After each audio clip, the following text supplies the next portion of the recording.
Hello, we're back on and we are demonstrating the flat dumbbell fly this time. I always hated this exercise because growing up I had really weak shoulders, but that is an excellent exercise to strengthen your shoulders as it targets primarily your pectoralis major and your deltoids.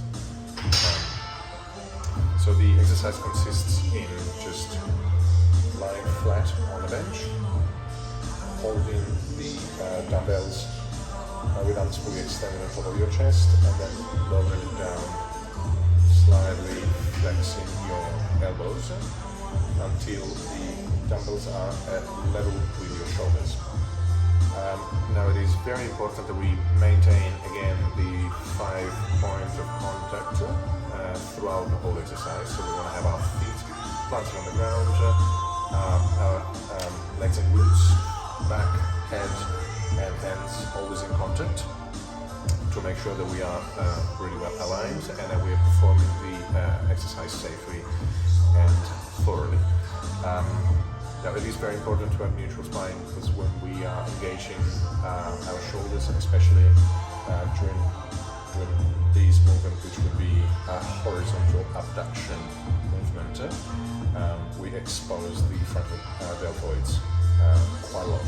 So it is important that we are very stable and as solid as possible, so contracting our glutes and engaging our core, utilizing those fixated muscles that will help enhance our overall trunk stability and alignment to make sure that we are lifting safely and in the most possible control.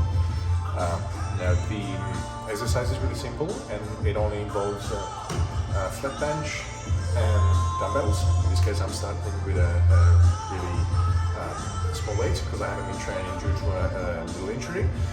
So I'm going to go ahead and demonstrate the exercise, and then we can talk about a little bit of key safety features and if you want to spot this exercise or not. Okay. First of all, we have our feet well planted on the ground, our buttocks, our back, and our hands. I forgot to say, the dumbbells stay parallel with the bench throughout the whole exercise, right?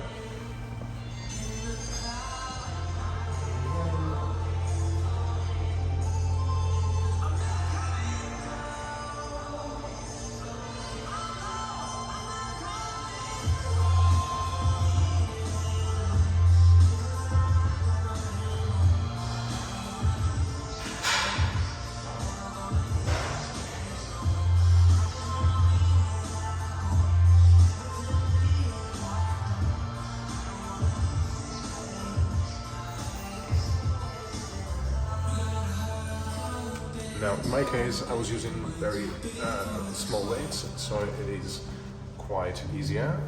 This I would consider a regression from what normally would a resistance training set of repetitions would be for me, because I am 97 kilos, so my one repetition max would be about 95, 97 kilos. Although not all my structures are developed at the same time, at the same rate, sorry. So I don't have as much strength in my shoulders as I do in my legs. For example, being a basketballer and having done a lot of resistance training on my legs, I am a lot stronger in producing power, say in a deadlift or a weighted squat.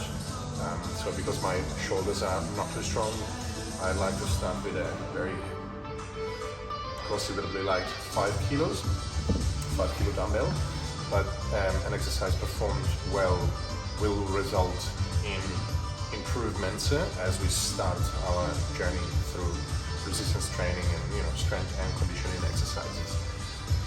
Now recapping, if I wanted to spot this exercise, I would probably stand behind whoever is performing the exercise, standing behind their head with my hands always under the dumbbells but never touching to allow complete independence throughout the exercise. And in case of failure, I'll be ready to grab the barbells underneath the wrists and help the arms to come back down and then lower the weights safely. don't think there's anything else. Horizontal abduction is a very strong movement because it allows us to engage front and back muscles at the same time. And it's quite effective in working on shoulders range of motion. So it is important to move with control and add full range of motion when possible. So from having our weights on top of our chest to having our dumbbells in line with our shoulders, that's considered full range of motion. That's quite a lot of arc.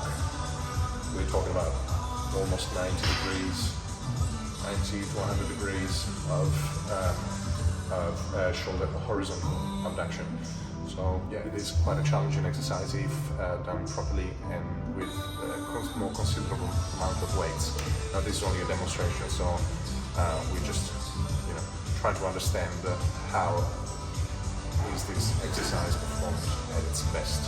So again, to recap, 5 points of contact, shoulder, glutes and core engaged for fixated muscle stability, feet planted on the ground, buttocks, back, head, feet and hands always in contact, driving slowly in eccentric phase and then pushing up a bit more energetically in concentric phase. At the top of our lift, we want to be fully extended but not completely locked out, so always a little tiny bit of flexion, and then we want to flex a little bit more our elbows all the way down to avoid that the weight will impact too much on our articular structure, because as we know, our shoulders are not the strongest joints because of the way the bones and the ligaments and tendons are arranged. That's all.